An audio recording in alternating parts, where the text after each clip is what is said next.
পটল চাষের ক্ষেত্রে গাছের পাতা সব কুঁকড়ে গাছের পাতা হলুদ হয়ে তুলসী লেগে গাছ সব নষ্ট হচ্ছে।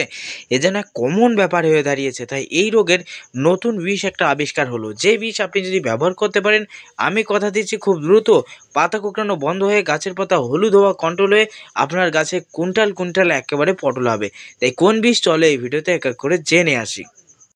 বিগত কয়েক বছর যাবৎ পটল গাছের একটাই সমস্যা হচ্ছে, যারা আষাঢ়ে পটল চাষ করেছেন তারা দেখছেন যে আষাঢ় মাস আসার পরে কিছুদিন পটল হচ্ছে, তারপরে যখন শীতকাল আসছে, শীতকাল আসার পর যখন ফাল্গুন চৈত এইরকম মাসগুলি আসা শুরু হচ্ছে, ফাল্গুন মাসে গাছগুলি ভালো থাকলেও দেখা যাচ্ছে যখন চৈত এবং বৈশাখ মাস আসছে তখন গাছের পাতাগুলি কেমন হলুদ হলুদ হলদেটে ভাব হয়ে গাছের পাতা কুঁকড়ে কেমন নষ্ট হয়ে যাচ্ছে, গাছগুলি ধীরে ধীরে তুলসী লাগা হয়ে নষ্ট হচ্ছে। এই জন্য এক কমন ব্যাপার হয়ে দাঁড়িয়েছে। হ্যাঁ বন্ধু, এটা কে করছে আপনারা জানেন? আপনারা জানলে অবাক হবেন।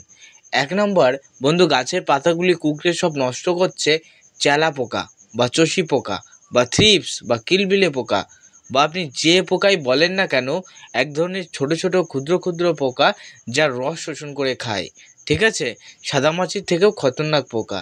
এই পোকা পটল গাছের পাতায় ধীরে ধীরে রস শোষণ করে গাছের পাতাগুলিতে টিপ টিপ দাগের সৃষ্টি করছে। এমত অবস্থায় টিপ টিপ দাগ যখন সৃষ্টি হচ্ছে তখন পটল গাছগুলি আপনি দেখতে পাবেন পাতাগুলি ওপরের দিকে কুঁকড়ে যাচ্ছে, ওপরের দিকে কুঁকড়ে যাচ্ছে এবং পাতাটা কিন্তু থালার মতো হচ্ছে। ওপরের থেকে বিন্দু বিন্দু যদি বৃষ্টি পড়ে দেখবেন পাতার ভিতরে বেঁধে থাকছে। এটা হচ্ছে না, আপনারও কিন্তু হচ্ছে। এর প্রধান কারণ আমি যে কথা বলছিলাম, চষি পোকায় কিন্তু এই সমস্যা করছে। তাই দর্শক বন্ধুর উদ্দেশ্যে রিকোয়েস্ট, আপনি আজ থেকেই সতর্ক হয়ে যান। সপ্তাহে একদিন হলেও আপনার গাছগুলিতে থ্রিপস বা চষি পোকার বিষ ব্যবহার করুন। অনেকেই ব্যবহার করছেন, অনেকেই ব্যবহার করছেন না। যারা ব্যবহার করছেন না তাদের বলবো ব্যবহার করবেন সাদামাছির ওষুধের সাথে সাথে একদিন, তা না হলে আপনার গাছও কিন্তু ক্ষতি হতে পারে, আপনার গাছও কিন্তু নষ্ট হতে পারে। তাই পটলের জমিতে থ্রিপস এবং চষি পোকার শক্তিশালী ওষুধ কোন ওষুধ রয়েছে চলো জেনে আসি। পটল গাছের চষি পোকা বা থ্রিপসের শক্তিশালী ওষুধ রয়েছে। আগে বাংলাদেশের বন্ধুদের ওষুধের নামটা বলে নিই, কারণ অনেক বাংলাদেশের বন্ধু রয়েছে যারা কিন্তু আমাকে বারে বারে বলে থাকে, দাদা আমরা কোন ওষুধ দেব, আমাদের ওষুধের নাম বলেন না।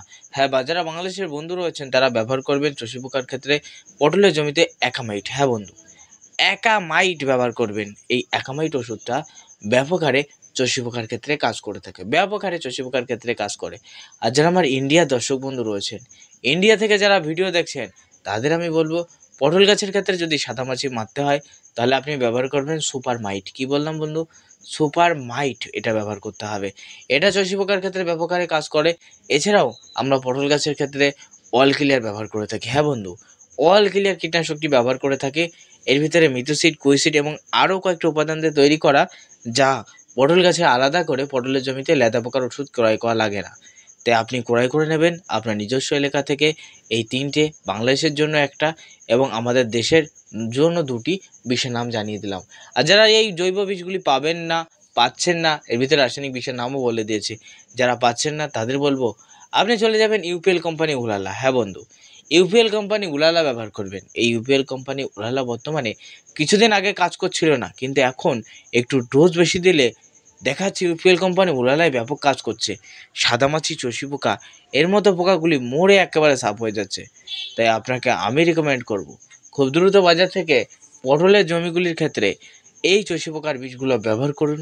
তাহলে আপনার পটল গাছ সুস্থ এবং সবল থাকবে।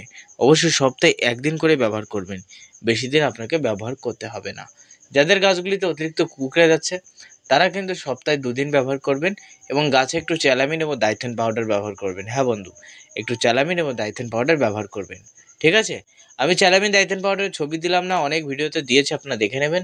আমি যতটুকু পেরেছি ছবিগুলো আপনাদের মাঝে শেয়ার করলাম। তাই আজকের ভিডিও এখানেই শেষ করব বন্ধু। ভিডিও ভালো লাগলে প্রত্যেকে লাইক করবেন। অনেকে লাইক করছেন না, আমি জানি। 1000 জন ভিডিও দেখলে 10টা লাইক আসে।